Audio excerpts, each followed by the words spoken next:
My name is Phil Gaimon. I was a pro cyclist for 10 years, but at the end of 2016, I realized that I had to quit racing and get a job. I couldn't be the best at pro cycling, so I've decided to be the absolute worst at retiring.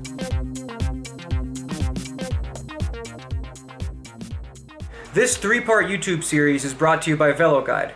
Go to veloguide.com if you're a traveling cyclist, and they'll connect you with a local expert to show you where to go for a bike ride. It's also benefiting Chef's Cycle for No Kid Hungry. I wrote a book. Sort of about chasing your dreams and following the whole America telling you to follow your dreams thing. I took that to the limit, and that was my story. That was the book, and part of it was I was giving context of pro cycling is famously, a scandalous sport. There was an era of everyone using EPO, which was kind of right before I started. So when I got into racing, it was the fallout years. It was sponsors are gone, and Lance Armstrong is in trouble, and there were some names who were still in the sport who basically because doping was so entrenched those years, because doping was so prevalent. Some of the names kind of they were still there. The people who managed the sport, the pro riders. So some guys got caught, some guys didn't get caught. But they were all still around, and it was an environment that as like a clean, younger rider that I had to navigate. So I got this tattoo that said "clean" on it, and it was something that like I sort of had to just overcome and deal with these guys I'm racing against. It's like, okay, was he clean or was he dirty, and does it matter now because he's not doing any more? But that was just like half my life those years, is trying to figure out if it's okay for this guy to win or whatever, and can I be friends with him, and is it okay if I shake hands with this guy? And that was one of the things I talked about in the book, is just trying to navigate that world. And one example I gave, and Lance Armstrong came up, but one example I gave was there's a rider named Fabian Cancellara who he won some of the biggest one-day races in the world, and one of the rumors I heard that he for 1 year for certain parts had a motor in his bike, and I just gave that example as like that's how bad things were. Is that some of the very well-known riders and media people, it's talked about. Cancellara was a guy who he was rumored and he was accused, but he never got caught, and he retired with his name very clean. To me, I don't even judge if you're doping in that era. That's just what you got to do, and I'm glad I missed it. I judge a little bit, but not that much, because I wasn't there, and I'm sure it was nasty.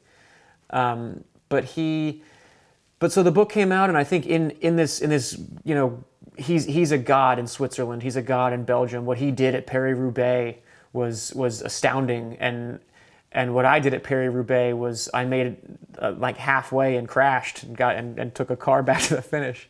So who am I to accuse this God? Who? That's not how it works. I'm just saying what I heard. But that was how it was taken. Was they took this sentence out, and this little peon, this little ant, is accusing our hero of something, and he doesn't know, and he has no proof, and how dare he?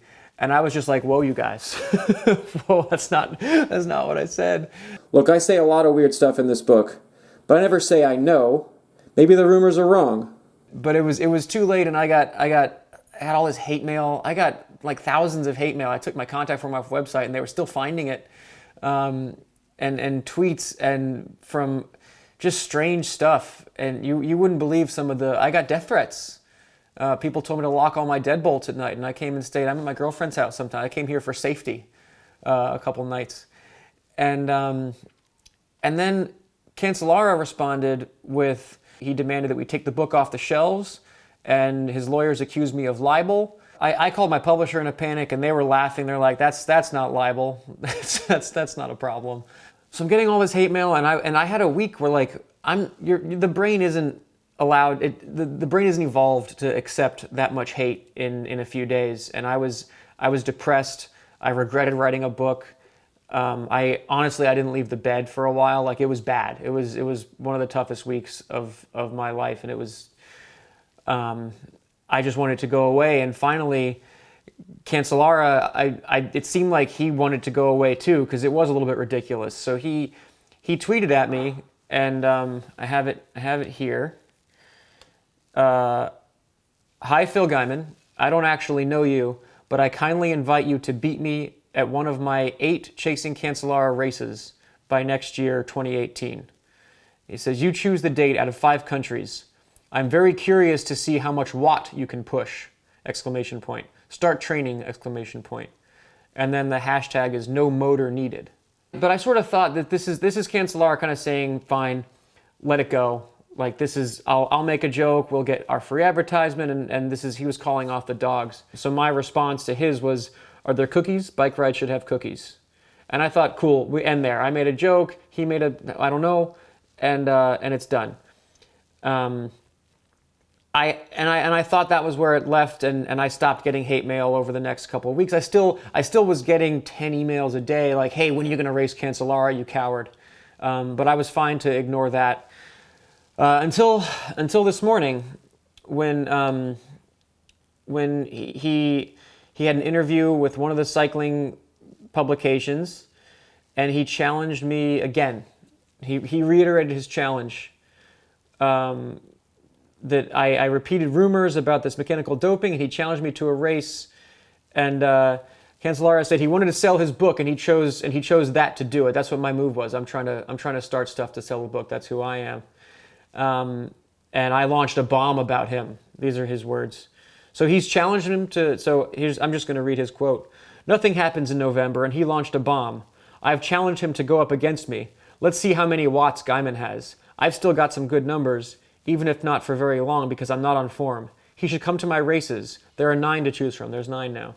So we can see how good he is. So I guess he really does want to race me. And here's the thing. Like I said, that was never my point. But all I did was go up hills, and I'm pretty sure I could beat him.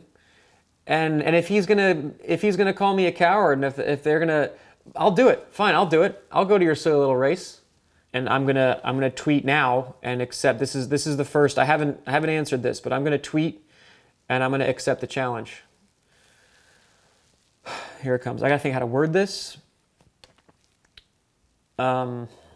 So this is his original tweet. I'm just gonna retweet it with a comment. All right. That was never my point. I'll start there. Because see, the thing is, I gotta tweet it in a way. Like if I just email him and say, hey, I'm going to race you, I don't know if he's going to accept it. So this has to be all public. I have to really call him out, and we'll see whose watts are bigger. That was never my point, but fine. But fine. I'll race you. No, I should talk trash, right? Okay. I'll drop your ass. Ass? I'll drop you. Let's leave ass out of this. I'll drop you. Okay, that was never my point, but fine. I'll drop you at your own bike ride. I want to make sure he lets me. Here's the thing: if I just accept the challenge, he'll send me a link to sign up, and then he'll start me in the last row behind a bunch of his fat fans. So I need to have some terms. I need to come to an agreement with him. So I'm going to put that in here. I'm going to say, but I have some terms.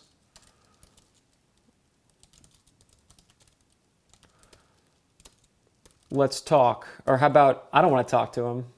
Does he even, he kind of speaks English. Let's have my people talk to your people. Do I have people? I'll find some people. Will you be my people? All right, that was never my point, but fine. I'll drop you at your own bike ride. But I have some terms. That's too many buts. As an English major, I can't allow that. I have some terms, though. This is why I'm a writer. Let's have my people talk to your people. DM me. Now we're just, Fabian Cancellara is going to slide in the DMs. If you had told 17-year-old Phil, who was starting to ride a bike, that someday he would be personally called out and challenged by the guy who just won Paris-Roubaix, that kid would have been so confused, although I'm still confused. But I would have been more confused then. No response to that. So waited a few days, and then I tried the contact form on the Cancellara Jason Cancellara website. I just typed it in. I was like, hey, I don't know who runs this. I'm Phil. You may have heard of me recently. But I got to do this thing now, so let's talk and figure it out and see how we can make it make sense. And I got a response pretty quick from his agent. So Fabian Cancellara's agent his name is Armin Meyer, and we got on a call.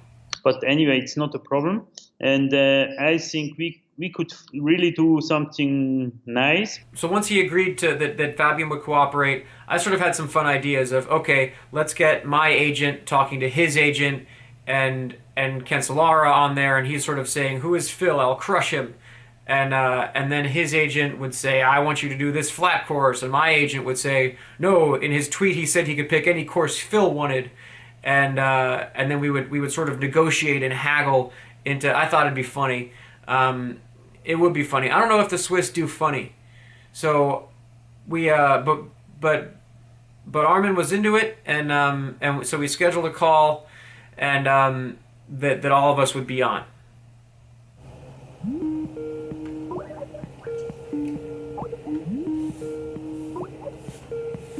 My hair looks bad. Let's get that fixed up. Oh, nope. He didn't answer. So he didn't make the call, and I don't know why he got busy. So I rescheduled it. We did a little reschedule, and I got my agent in, and we postponed it, and we'll come back. So here's going to be the call.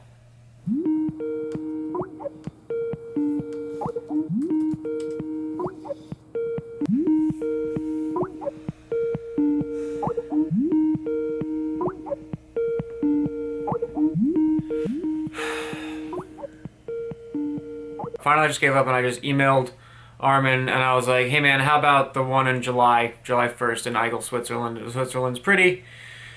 There's hills in it, you know, it's not all hills, and you know, so that's, and he responded, he's like, yeah, that's fine.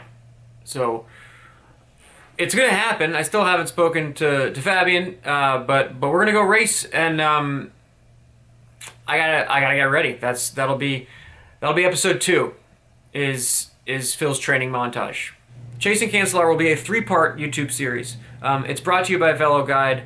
Veloguide, what they do is they connect traveling cyclists to local experts. So if you're going somewhere and you want to bring your bike, there's someone there waiting to show you all the nice roads and to take you away from the bad roads and to keep you safe. You can just enjoy your bike ride somewhere cool. If you're in LA, I'm one of the Velo guides here, but there's a lot of options at different prices, and very cool website, very cool service that they offer. The deal is they're paying for this, so you don't have to.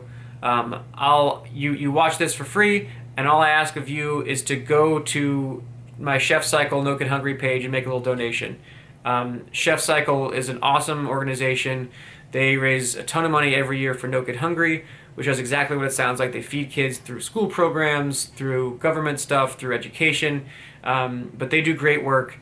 And then then the chefs come to my Fondo and make cookies for everybody. So that's my charity partner. That's how we can make something good out of something super silly and ridiculous. So bear with me on that, and I'm going to make this show really fun.